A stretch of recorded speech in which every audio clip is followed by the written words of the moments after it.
We're here today to celebrate the rich history and contributions of African, Caribbean, and Black Albertans, all that they have brought and continue to bring to our communities across the province.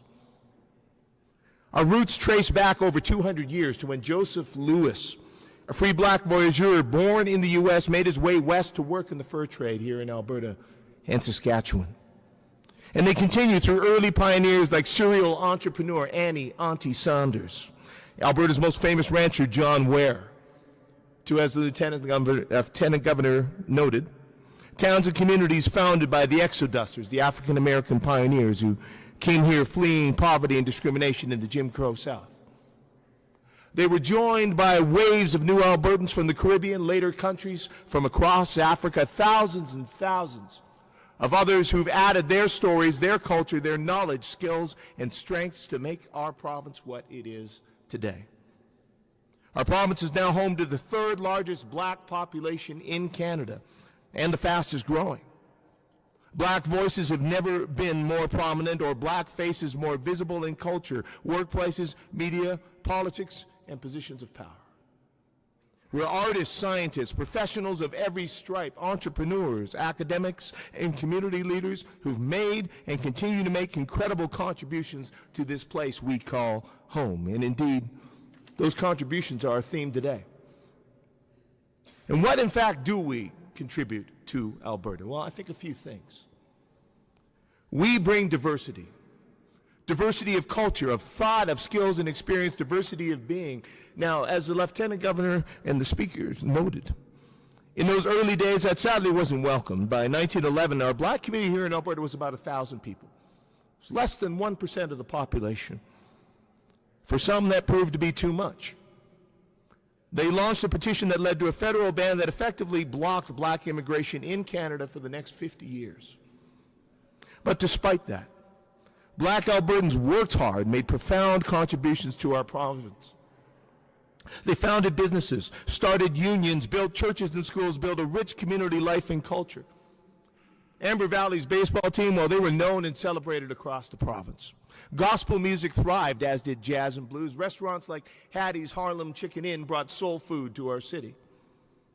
We entered the professional sphere. Violet Henry King, an Albertan, became the first black female lawyer in Canada. Mary Burley, the Black Angel of Boyle Street, trailblazed a new approach to social work. Black academics, well, they're gaining international recognition in a variety of fields, supported by groups like the Black Faculty Collective and the Black-led Research Network Initiative at the University of Alberta. We develop and advance new technologies, found and lead companies, serve on major boards, and increasingly in elected office. Black Albertans continue to overcome barriers to add to the rich diversity of our province and thus increase our strength. Our communities have worked for equality, to make our province a more fair and equitable place for all. In the 1920s here in Edmonton, Ms. Poston fought segregation in public pools. Lulu Anderson and Charlie Daniels in theaters in Edmonton and Calgary. The Brotherhood of Sleeping Car Porters worked alongside the Calgary Labour Council to end discrimination in employment and trade unions.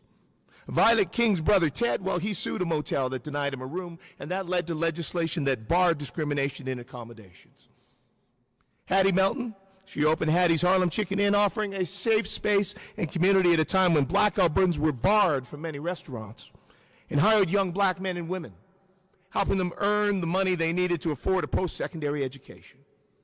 Much as the Black Youth Mentorship and Leadership programs at the universities of Alberta and Calgary work to empower black youth to thrive socially and economically through post-secondary success.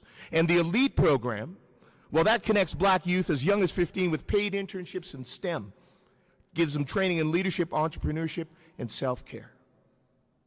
Through that work to build a more equal province, black Albertans are building a better province for us all. Another contribution from that comes inclusion.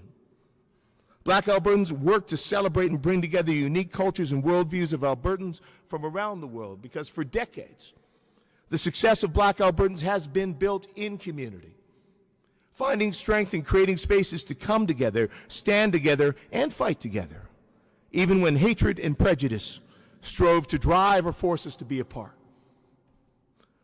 Like the son of early black settlers who told me that his first language was Ukrainian, because his family befriended the newly arrived Ukrainian family that was farming next to them. I think of Dunya Noor of the African Canadian Civic Engagement Council, who's worked with Indigenous leaders to learn new ways to address systemic barriers in our justice system.